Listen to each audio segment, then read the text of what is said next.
reason that innovation tends to go wrong is when the company develops a product because it can develop it, because it works out a way to do something, or it finds a new method, or it finds an interesting technology, and then it spends a lot of money developing that to a point where it's cost so much money to develop, it nearly becomes impossible to kill it, and then it comes to market, and actually the customer, the consumer, sees no relevance.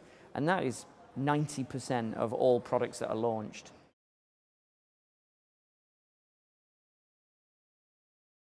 But that's to misunderstand the point, because if you ask a consumer what's wrong with your horse, they'll say it's not fast enough. That's what Ford's quote says. If I'd have asked them, they'd have asked for a faster horse. But that's not their job to know how to make a motor car. They would never have asked for a motor. I mean, it's crazy, right? That anything else, what I would say is, how would it look different? Ford says to the consumer, what should I do? And the consumer says, you should invent a combustion engine, right? This is what you should invent, Mr. Ford. I'll draw it for you, right? There's no way that the customer, the consumer, needs to understand how to solve the problem. That's not their role. Their role is to know what problem needs to be solved. And that's to do with how the question should be asked. So if Ford had not said, what's wrong with your horse, but Ford had said, forget the horse, what do you want to do?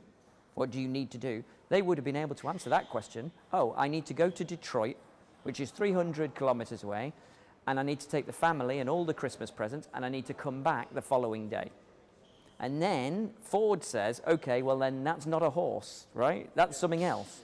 So it's Ford's job to solve the problem, and it's the consumer's job to say what needs to be solved. And I think that's where people get confused. They say the consumer doesn't know about the technology. That's not, they don't need to. Well, value is subjective. So a value of something changes depending on who you ask. Where companies go wrong is that they create something called cost plus pricing. Right. So what they do is they say, how much does this product cost us to make?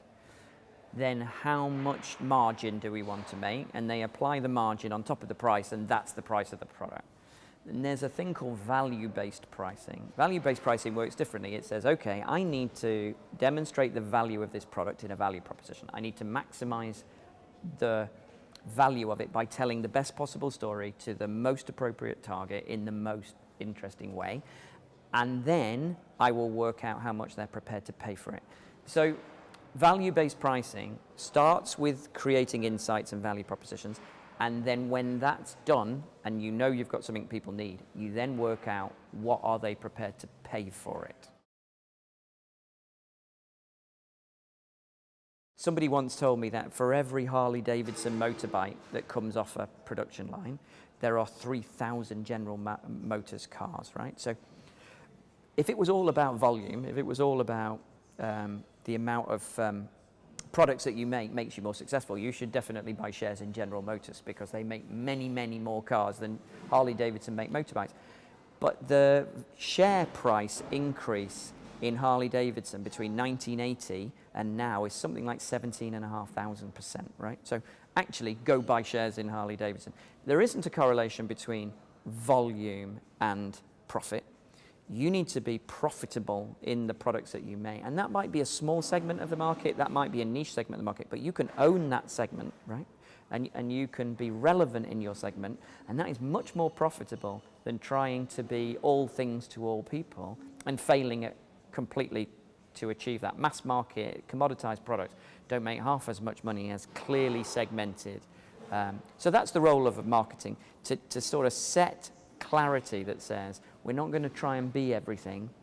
We don't need to launch that product. It's not strategic. Maybe for another company that would be brilliant, but for this company, that's not where we're going. I think Accell is a very interesting company. I think it's got some fantastic brands, the ones that I remember from being a child.